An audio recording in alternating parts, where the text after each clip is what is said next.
Hello everyone, welcome to Kiara success shot. Kiara success shot में आप सभी का बहुत बहुत स्वागत है। यूपी टेट 2021 जो परीक्षा 28 नवंबर को होने वाली है। प्राइमरी में अध्यापक बनने के लिए जैसा कि आपको पता है कि सुपर टीईटी का एग्ज़ाम क्वालिफाई करना होगा, ठीक है। उसके बाद से आप जो है आपके एकेडमिक के मार्क्स जो है इसमें ऐड होंगे, कुछ परसेंटेज लिया जाता है और उसके बाद से जो है जो मेरिट लिस्ट आती है उसके अकॉर्डिंग जो है आप जो है प्राइमरी में अपना सिलेक्शन ले सकते हैं। तो उसके लिए सबसे पहले आपको यूपी टीईटी क्वालिफाई करना होगा, वो भी प्राइमरी सेक्शन का। तो टाइम चूँकि बहुत कम बचा हुआ है और जिन लोगों को ऐसा लगता है कि मैथ्स जो है की वजह से पेपर ख़राब हो जाता है, उनके लिए ये क्लासेस हैं। इसमें आपको जितना बताया जा रहा है डेली में जो है 15 क्वेश्चंस के सेट यहाँ पे आपको करा रही हूँ। मोस्ट इम्पॉर्टेंट क्वेश्चंस हैं प्रीवियस ईयर में। मैं आपको बताऊँ कि इसके पहले जब मैं आपको ये कराती थी तो उसमें बहुत सारे बच्चों के यूपी टीईटी में मैथ्स की वजह से इतने हाई मार्क्स आए, क्योंकि मैंने आपको हमेशा से कहा है अगर आपको किसी चैनल के थ्रू नहीं पढ़ना है तो आप जो प्रीवियस ईयर में क्वेश्चन आए हुए हैं उनको ही रिपीट कर लीजिए, उनके जैसे ही अदर क्वेश्चंस को लगा लीजिए। मैथ्स का सेक्शन बहुत ही आराम से आपका क्रॉस हो, ठीक है। अगर आपके पास टाइम नहीं है तो जितने क्वेश्चंस मैं बता रही हूँ सिर्फ आपको उतना ही करना है, उतने में ही आपका ये पोर्शन बहुत ही अच्छी तरह से क्वालिफाई हो जाएगा। और मैथ्स एक ऐसा सेक्शन है जिसकी वजह से जो है मार्क्स जो है लोगों के डाउन हो जाते हैं। तो इसी वजह से ये सारी चीज़ें कराई जा रही हैं। बस इतना कहना है कि अगर आप तैयारी कर रहे हैं, यूपी टेट देना चाहते हैं, तो मैथ्स के सेक्शन को यहाँ से कर लें, आपको इसके अलावा कुछ भी पढ़ने की ज़रूरत नहीं पड़ेगी।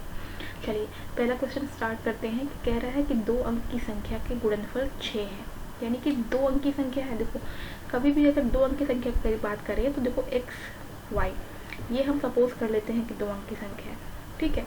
तो इसमें भी जैसे आप पढ़ते हो ना, इसको जो पहला वाला नंबर होता है उसको बोलते हो इकाई, ठीक है। जो दूसरा बोला होता है उसको बोलते हो दहाई, जो तीसरा अगर कोई अंक है तो उसको बोलते हो सैकड़ा। अगर आप इंग्लिश में बोलोगे तो क्या बोलते हो, इसको बोलते हो वंस, ठीक है, इसको बोलते हो टेंस, इसको बोलते हो 100। ऐसे हम लोग बात करते हैं, इस तरह से ही करते हैं ना। तो यानी कि जो यू वाई है ये क्या है, हम इकाई का अंक है तो ये हम सपोज करेंगे, ठीक है, माना इकाई का अंक। इसको हमें लिखने की ज़रूरत नहीं है, एग्ज़ाम में हम ये लिखेंगे नहीं, यहाँ मैं सिर्फ आपको समझाने के लिए लिख रही हूँ। और दहाई का अंक क्या है, एक्स है। आपसे कह रहा है इनका गुणनफल 6 दिया गया, यानी कि X Y is equal to 6, ये आपको दिया हुआ है। क्वेश्चन इस तरह का क्वेश्चन एग्ज़ाम में ज़रूर से आता है। इस तरह के क्वेश्चन की क्वालिटी क्या होती है, इसमें देखो जब भी आपसे कहा जाए उस संख्या में 9 जोड़ने से प्राप्त संख्या के अंकों का स्थान बदल जाता है, यानी जब भी स्थान बदलने की बात की जाए तब उस कंडीशन में जो संख्या बनती है वो क्या बनती है, संख्या क्या होगी 10x प्लस वाई, यानी कि शुरुआत के समय में संख्या क्या है 10x प्लस वाई, हमेशा यही रहेगी, इसके अलावा कोई संख्या नहीं बनेगी। आप चाहिए तो रट लीजिए इसको, आप चाहिए तो रट लीजिए इसको, हमेशा संख्या यही बनेगी, ठीक है। जब भी आपके क्वेश्चन में स्थान बदल जाए की बात हो जाए, ठीक। आपसे कह रहा है यानी कि जब स्टार्टिंग में हमने संख्या मानी थी एक्स वाई, उस समय जो संख्या बनी थी वो 10x प्लस वाई थी, ठीक है। हमेशा हर कंडीशन में चाहे कुछ भी हो यही बनेगा। अब आपसे कह रहा है कि उस संख्या में 9 जोड़ने पर, यानी जो संख्या है उसमें 9 जोड़ने पर तो संख्या क्या है 10x प्लस वाई। इसमें ये आपका अकॉर्डिंग टू क्वेश्चन है भाई, ध्यान रखना क्वेश्चन में जो कह रहा है कि संख्या में 9 जोड़ने पर तो 9 जोड़ दो। प्राप्त संख्या में अंकों का स्थान बदल जाता है, यानी कि जब हम इसमें 9 जोड़ रहे हैं तो अंकों का स्थान बदल जा रहा है, यानी पहले ये 10 जो है x के साथ था, अब वो जो 10 है ये y के साथ हो जाएगा, यानी कि 10y प्लस x हो जाएगा। बस इतना ही आपको हर क्वेश्चन में करना है।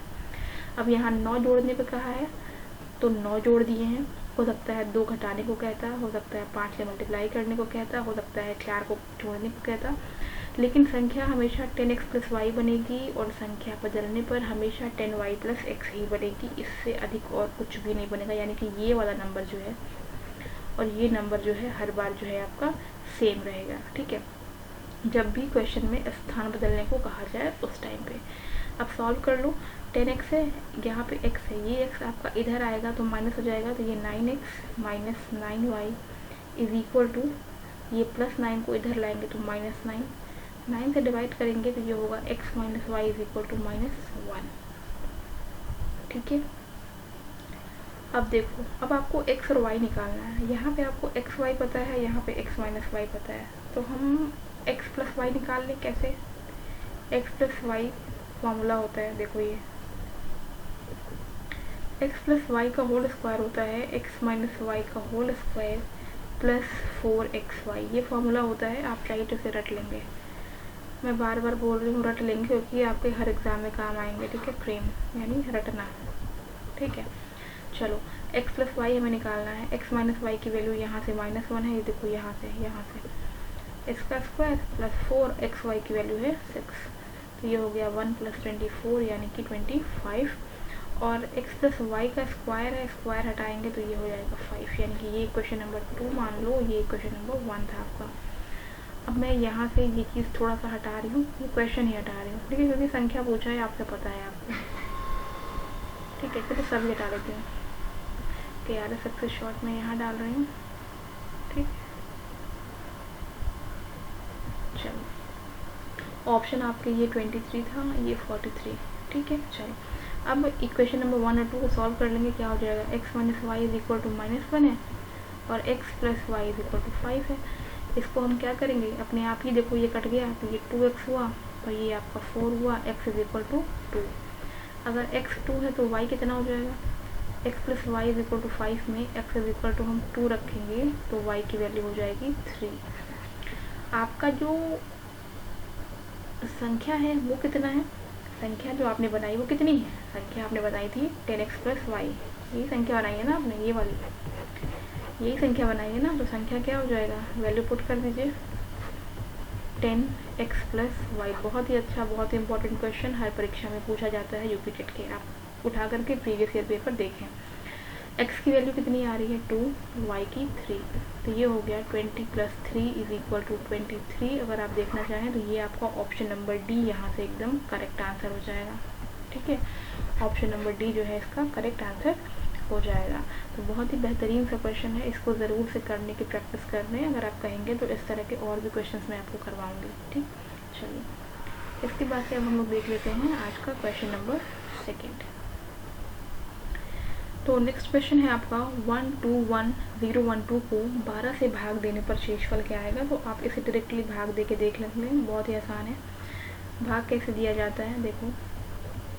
ठीक है, 12 1 12, 1 टाइम्स चला गया तो यहाँ पे 12 आ गया, ये ख़त्म हो गया, आपका बचा 1 उतारे।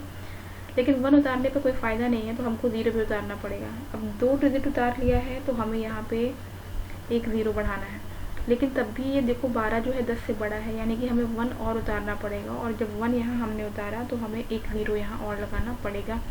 एक 0 से आप 2 नंबर उतार सकते हैं। ठीक है, यहाँ 3 उतारे हैं तो 2 0 बढ़ाया। अब 101, अब 12 का टेबल पढ़िए आप, तो 12 8 जो होता है 96 यहाँ डालेंगे तो क्या आएगा? देखो 11 में तो 6 गया 5 और ये बचा आपका 0, यानी कि ये कैंसिल। अब यहाँ 5 आया, अब 5 है तो देखो यहाँ जगह नहीं है चूँकि, तो मैं इसे हटा ले रही हूँ, है ना। इस क्वेश्चन को मैं हटा ले रही हूँ यहाँ से, थर्ड वाला। चलो अब देखो 5 आया, 5 के बाद से आपको क्या उतारना पड़ेगा? यहाँ से 2 उतारना पड़ेगा, 2 उतार लीजिए। 12 4 जो 48, यानी कि 4। तो आपसे पूछा है कि भाग देने पर शेषफल क्या आएगा, तो शेषफल आ रहा है 4, यानी कि यहाँ से आपका ऑप्शन नंबर डी जो है वो एकदम करेक्ट हो जाएगा। ठीक है, और इसके बाद वाला जो मैंने क्वेश्चन लिखा था नंबर 3 पे, ठीक है, सबसे छोटी अभाज्य संख्या, ये आपको ओरल भी पता होनी चाहिए बिना ऑप्शन के। ठीक है, सबसे छोटी अभाज्य संख्या कौन सी है? तो सबसे छोटी जो अभाज्य संख्या है, अगर आपको ऑप्शन दे दिया जाए 2, 3, 5 और 7, तो सबसे छोटी अगर बात कर रहे हैं तो देखो सबसे छोटी अभाज्य संख्या जो है वो 2 है। ठीक है, सबसे छोटी अभाज्य संख्या जो है वो 2 है। क्यों है? क्योंकि 2 जो है वो क्या है, इसको हम अभाज्य संख्या कहते हैं। देखो 3 भी है, लेकिन 3 से छोटी पहले 2 है, इसके कोई भी और फैक्टर्स नहीं है। ठीक है, सिर्फ 1 है और खुद भी है, तो 1 तो सभी के लिए जो है, लेकिन 2 जो है वो खुद से ही खुद को डिवाइड करता है, इसीलिए इसको सबसे छोटी अभाज्य संख्या कहा जाता है। ऑप्शन में बिल्कुल भी कंफ्यूज ना हो, 2 एक सम संख्या भी है और ये सबसे छोटी अभाज्य संख्या है। ठीक है, तो इसको ध्यान रखेंगे। और नेक्स्ट क्वेश्चन आपका एक और है जो कि आपका इसी तरह से है, तो वो भी मैं आपको इसी में करवा दे रही हूँ। देखते हैं क्वेश्चन नंबर 4। नेक्स्ट है यहाँ पे क्वेश्चन नंबर 4, यदि a/3 is equal to b/4 is equal to c/7, तो a plus b plus c/c का मान आपको बताना है। तो देखो इस तरह का क्वेश्चन जब भी आए ना, रेशियो में ये क्वेश्चन हैं, तो आपको यहाँ पे कोई नंबर या फिर कोई भी आपको अल्फ़ाबेट जो है वो सपोज करना पड़ता है एज ए कांस्टेंट, ताकि ये रेशियो में है तो इसे आप किसी भी कांस्टेंट के साथ लिख सकें। तो इस सभी को हम सपोज करते हैं के। ठीक है, अब अगर मान लो जैसे यहाँ मैं साइड में बता रही हूँ a/3 है, ये वाला पहला वाला, इसको हम k के इक्वल करेंगे तो क्या आएगा, a is equal to 3k आएगा। वैसे ही अगर हम b/4 को करें k के इक्वल तो b इज इक्वल टू क्या आएगा, 4k आ जाएगा। ठीक है, ऐसे ही c/7 को करें तो ये हो जाएगा c is equal to 7k। तो इन्हीं तीनों को हमें यूज़ करना है सिंपली, यानी कि a की वैल्यू आपकी आ गई है 3k, b की आ गई है यहाँ से 4k और c की आ गई है 7k। अब a b c की वैल्यू आप यहाँ पुट कर लीजिए। देखिए a plus b plus c, बहुत ही सिंपल से क्वेश्चन हैं, बस देखने में लगता है बड़े हैं। 3k plus 4k plus 7k और c की वैल्यू है 7k। तो देखो 7 4 11 और 12 13 14, यानी कि 14k/7k। k कैंसिल हो गया, 7 दूनी 14, यानी यहाँ से जो आपका आंसर आ रहा है वो आ रहा है 2। ठीक है, तो ऑप्शन नंबर सी जो है इसका करेक्ट 1 हो जाएगा आंसर। ठीक है, समझ में आ गया होगा। देखते हैं next question number 5। Next question आपको दिख रहा होगा, क्वेश्चन नंबर 5 है, पंचभुज के सभी अंतःकोणों का योग ज्ञात कीजिए। अगर पंचभुज की जगह षटभुज आए, ठीक है, या फिर त्रिभुज आ जाए, 2 भुजा आ जाए, 8 भुजा, अष्टभुज आ जाए, ठीक है, तो सभी चीज़ों में आपको करना क्या है। तो देखो यहाँ पे अंतःकोणों का योगफल पूछ रहा है, तो एक फॉर्मूला है जिसे आप याद करेंगे और उस फॉर्मूले को बोलते हैं बहुभुज के अंतःकोणों का योगफल। ठीक है, बहुभुज के अंतःकोणों का योगफल, ये आपको याद करना है, ये एक फॉर्मूला है। जब भी अंतःकोण के बारे में पूछा जाए तो फॉर्मूला होता है n-2 × 180। ठीक है, पंचभुज के सभी अंतःकोणों का, तो यहाँ पे आप अभी जो पंचभुज लिखा है ना, इसको आप भूल जाइए। सभी अंतःकोणों के योग ज्ञात करने हैं, यानी कि किसके, कोई भी बहुभुज है, बहुभुज माने जिसकी बहुत सी भुजाएं हैं। अब वो 2 भी हो सकती हैं, 5 भी हो सकती हैं, 8 भी हो सकती हैं, 10 भी हो सकती हैं, कितनी भी हो सकती हैं। ठीक है, आपसे पूछ रहा है उनके अंतःकोणों का योग, तो बहुभुज के अंतःकोणों का जो योगफल होता है ना, वो n-2 × 180 होता है, ये आपको याद करना है। अब यहाँ n क्या होता है, ये होता है आपका नंबर्स ऑफ क्या साइड्स, यानी जितनी भुजाएं होती हैं उनका नंबर। अब देखो यहाँ पे जरूरत पड़ेगी पंचभुज की, पंचभुज मतलब जिसकी 5 भुजाएं, तो n इज इक्वल टू यहाँ पे क्या है, 5 है। वैल्यू पुट करिए, 5 - 2 × 180, यानी कि 3 × 180, और ये हो गया आपका 540, और जो कि है आपका ऑप्शन नंबर डी, यानी कि ऑप्शन नंबर डी यहाँ से जो है एकदम सही हो गया। नेक्स्ट क्वेश्चन आपका एकदम ओरल करने वाला, 20वीं सदी के स्वशिक्षित भारतीय गणितीय प्रतिभावान व्यक्ति कौन थे। तो आपको पता होगा 20वीं सदी के स्वशिक्षित जो है भारतीय गणितीय जो प्रतिभावान व्यक्ति थे वो थे श्रीनिवास रामानुजन, और इनके लिए जो रामानुजन नंबर है, ठीक है, वो कौन सा है, 1729। हो सकता है कि आपसे इस बार ये भी पूछते रामानुजन नंबर क्या होता है, तो वो होता है 1729। ठीक है, इस नंबर की क्वालिटी क्या होती है, तो बता दूं कि ये नंबर जो है, ठीक है, ये नंबर जो है 2 नंबर्स के क्यूब का योगफल के रूप में जो है दिखाया जाता है, और ये नंबर्स जो होते हैं बहुत छोटे नंबर्स होते हैं। ठीक है, किस तरह से दिखा दूं आपको, तो देखो एक आपका होता है 1 का क्यूब प्लस 1728। अब देखो 1728 जो है वो किसका क्यूब होता है, 12 का होता है, तो ये क्या हो गया 1 + 1728, तो इसे हम लिखेंगे 1729, रामानुजन नंबर है। और एक और होता है आपको मैं बताऊँ, 10 का क्यूब,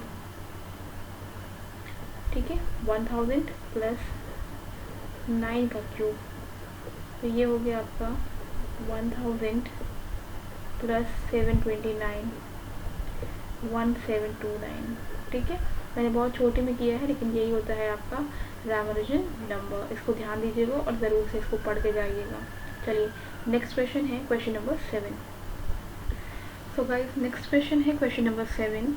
यदि किसी वस्तु का क्रय मूल्य उसके विक्रय मूल्य का 3/2 है तो लाभ या हानि प्रतिशत क्या होगी।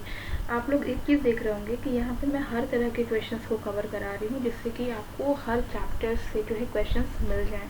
ठीक है, देखो अब यहाँ पे ये क्रय मूल्य विक्रय मूल्य की बात किया जा रहा है यहाँ पे, और कह क्या रहा है कि जो वस्तु का जो क्रय मूल्य है यानी कि कॉस्ट प्राइस है वो उसके विक्रय मूल्य का 3/2 है। तो हम सपोज क्या करेंगे, इसमें हमें देखो विक्रय मूल्य पता नहीं है।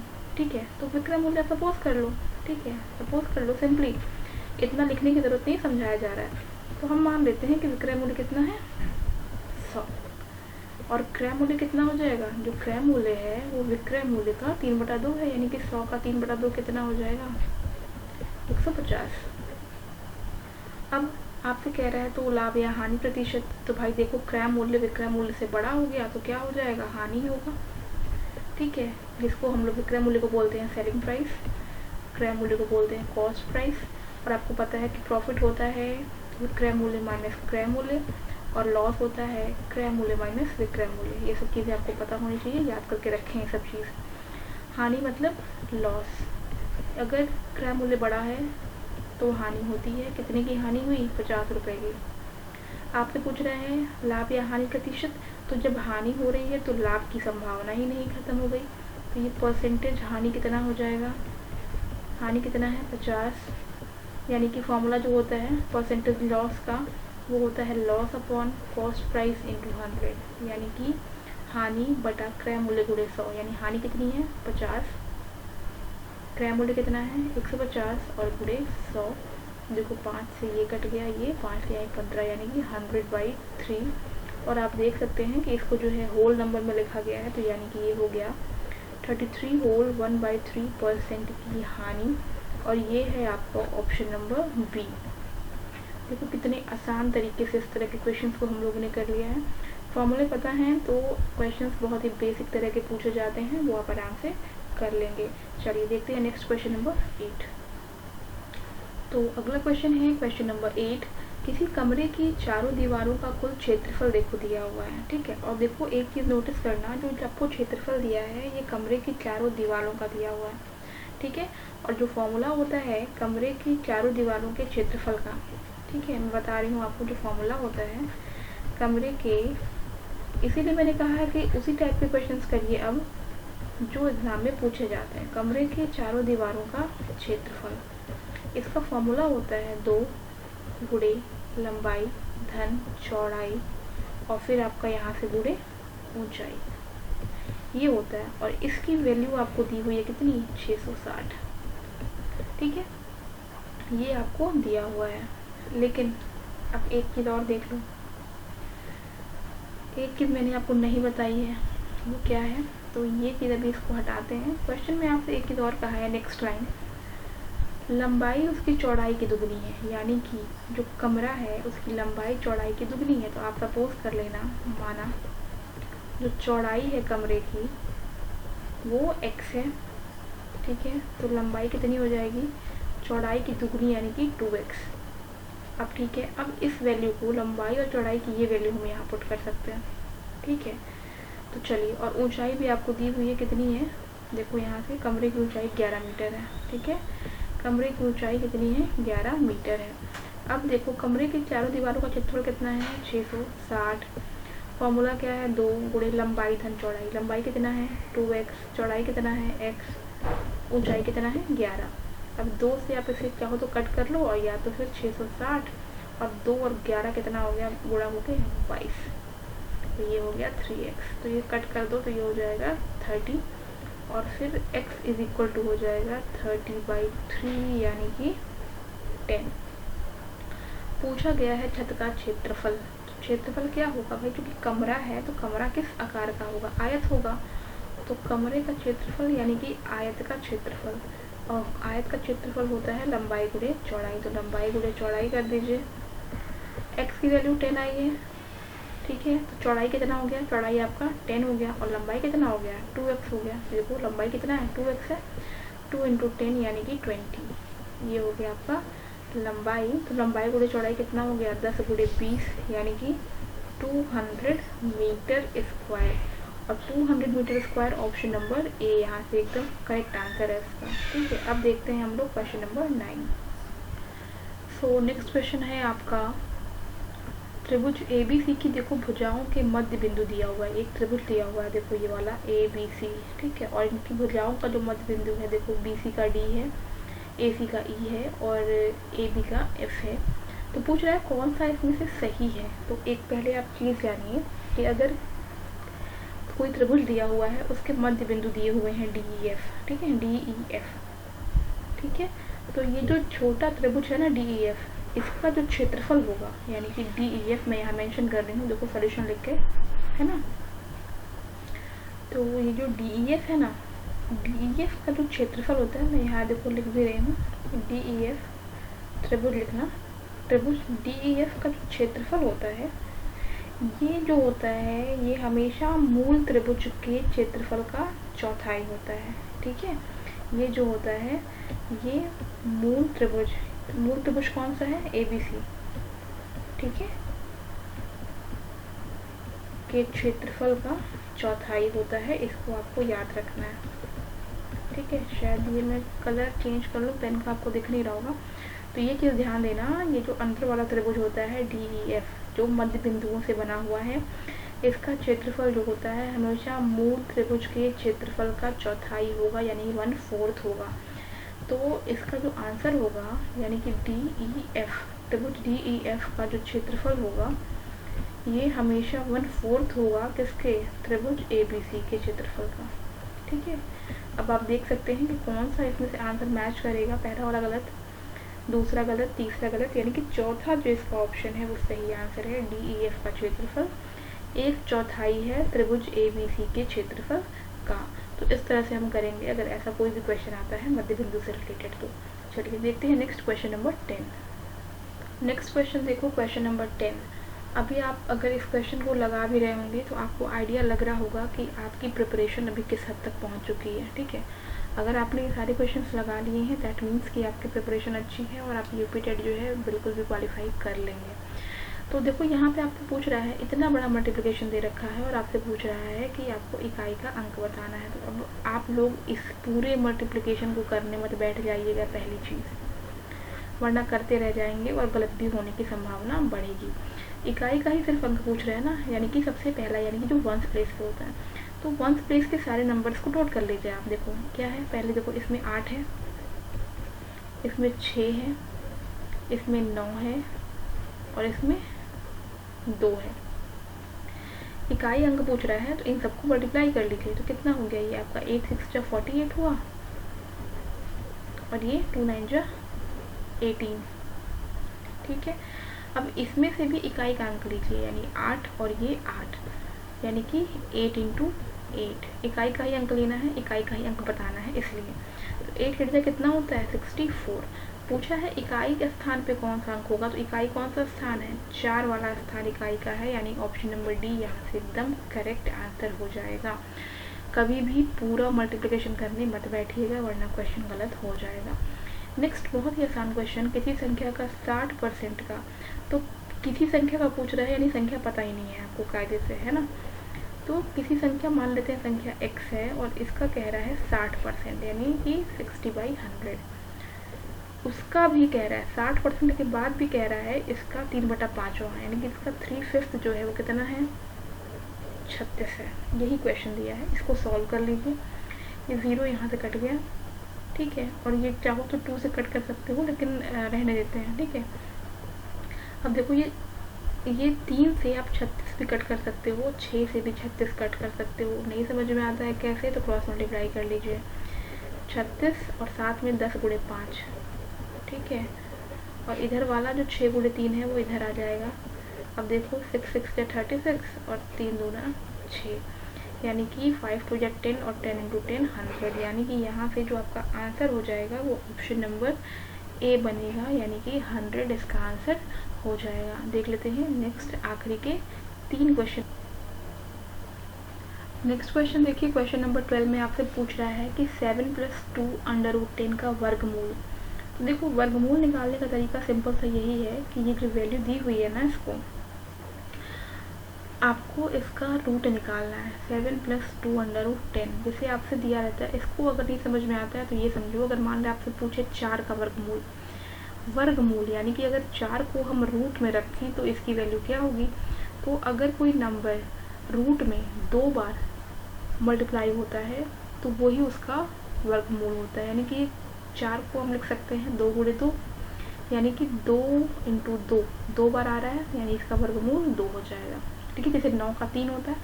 तो इसको भी पूछ रहा है कि इसका रूट क्या होगा। तो देखो, इसमें तो हमें समझ नहीं आ रहा है, तो हम क्या करेंगे, इसको स्क्वायर कर लेंगे। स्क्वायर करेंगे तो क्या हो जाएगा, स्क्वायर करने पे ये वैल्यू हो जाएगी 7 + 2 √10 का स्क्वायर। अब ये a + b का होल स्क्वायर बनेगा। a + b का होल स्क्वायर यानी कि 7 × 7 = 49 प्लस ये 2 × 2 = 4 और 4 × 10 = 40। ठीक है, या तो एक काम और करो, अगर इस तरह से मान लो आप कर रहे हो तो शायद मुझे लग रहा है कि अगर आप इसे एक बार और करोगे तो ये देखो 7 × 2 = 14 और 14 × 2 = 28 √10 आ जाएगा। यानी कि ये वैल्यू बहुत अच्छी तरीके से मुझे लग रहा है सॉल्व नहीं हो पाएगी, है ना। ये वैल्यू जो है अच्छी तरह से सॉल्व नहीं हो पाएगी। तो हम एक काम और कर सकते हैं इसमें। अब वो काम क्या है, आप एक काम कर लीजिए, यहाँ पे इसको जिस फॉर्मेट में लाया गया है उसको करने के लिए हमें ये करना होगा कि ये जो वैल्यू रूट पे लिखी हुई है उसको हम किस तरह से लिख सकते हैं। आप ये कर सकते हैं, जैसे कि ये 7 है और ये 2 √10 है। 2 √10 कब आ सकता है, अगर आप 7 को लिखने के लिए, अच्छा अगर 2 √10 को लिखना हो तो हम क्या लिखेंगे, +2। √10 को लिखना है तो क्या लिखेंगे, √5 × √2। भाई यही लिख सकते हैं, और कोई ऑप्शन ही नहीं है इसके अलावा, है ना। √5 × √2, इसके अलावा कोई ऑप्शन नहीं है। यानी कि अगर हम a + b का होल स्क्वायर लगाएं, जो कि होता है आपका a² + b² + 2ab, यानी कि ये +2ab आ चुका है, 2ab, यानी a ये है और b ये है। a अगर ये है तो √5 का स्क्वायर, और b अगर ये है तो √2 का स्क्वायर। बहुत सिंपल। देखो, अब इसको अगर आप सॉल्व करेंगे तो बनेगा 7 + 2 √10, यानी कि इसको हम इस फॉर्म में लिख सकते हैं। और अब आप इसको लिखेंगे √5 + √2 का होल स्क्वायर। अब स्क्वायर भी है और रूट भी है तो रूट हट जाएगा, तो ये हो जाएगा √5 + √2। और आप देख सकते हैं कि ये जो है आपका ऑप्शन नंबर सी यहाँ से सही होगा। थोड़ा सा क्वेश्चन घुमाने की कोशिश किया गया है, लेकिन अगर आप थोड़ा सा इसमें ब्रेन यूज़ करेंगे तो आराम से ये क्वेश्चन बनेगा। नेक्स्ट है, अधिकतम और न्यूनतम प्रेक्षण का अंतर बहुत ही आसान परिसर कहलाता है।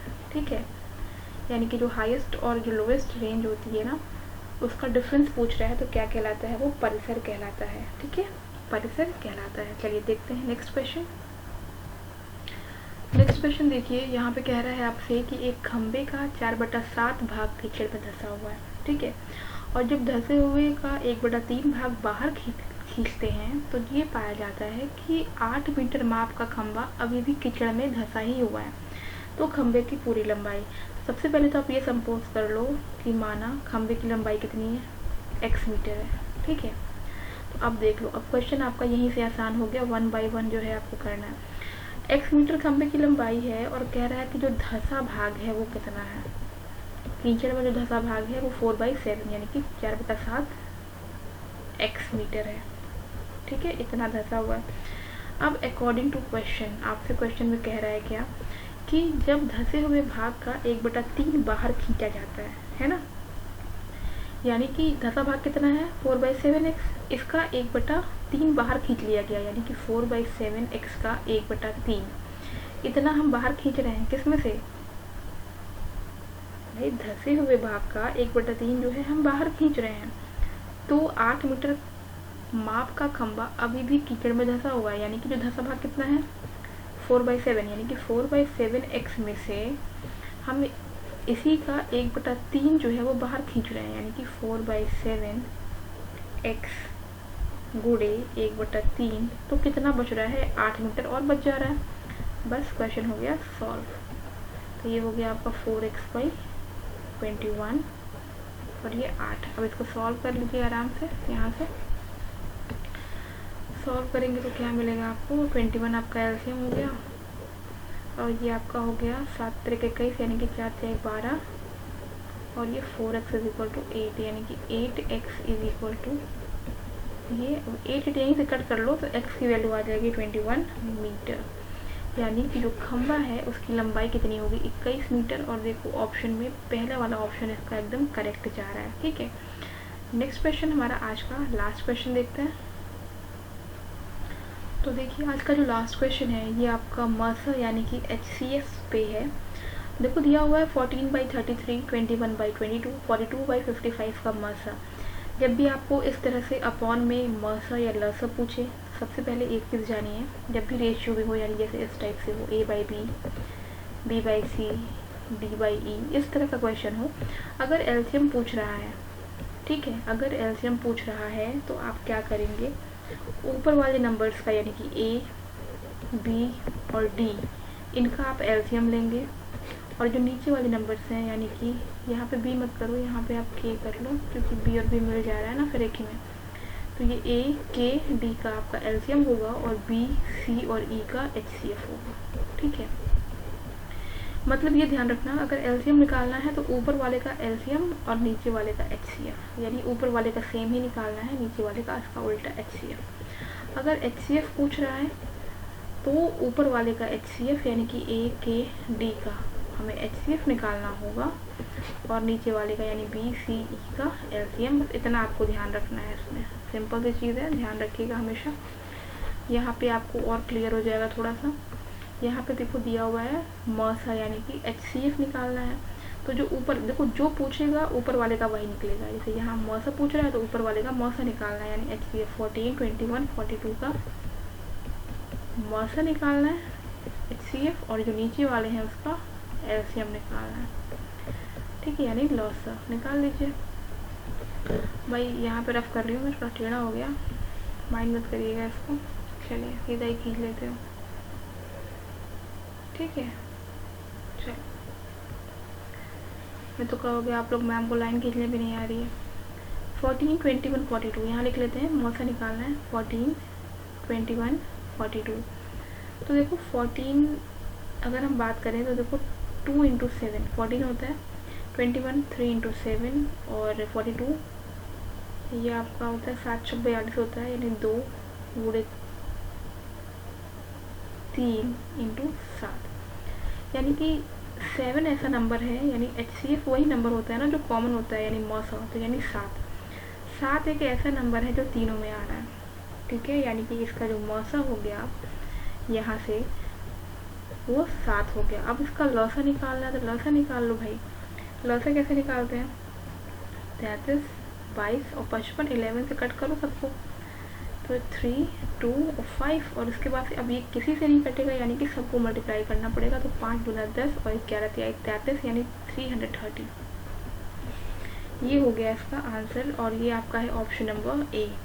तो देखो कितनी बेहतरीन तरह से क्वेश्चंस को कराया जा रहा है। इतना ही पढ़ लीजिए, आपका बहुत ही आराम से मैथ्स का सेक्शन जो है वो पार हो जाएगा, और अच्छी तरीके से आप स्कोर कर पाएंगे। ठीक है, तो डेली बाय डेली आपको 15-15 क्वेश्चन प्रोवाइड कराए जा रहे हैं, जो कि बहुत ही इंपॉर्टेंट है आपके यूपी टेट के एग्ज़ाम के लिए। अगर आप बात करें सुपर टेट के लिए तो उसके लिए भी। ठीक, तो वीडियो पे लाइक ज़रूर कर दीजिएगा, कमेंट करके बता दीजिएगा कि वीडियो से जो क्वेश्चन कराए जा रहे हैं वो आपको कैसे लग रहे हैं। तो चलिए मिलते हैं नेक्स्ट वीडियो में। Till then take care and bye bye.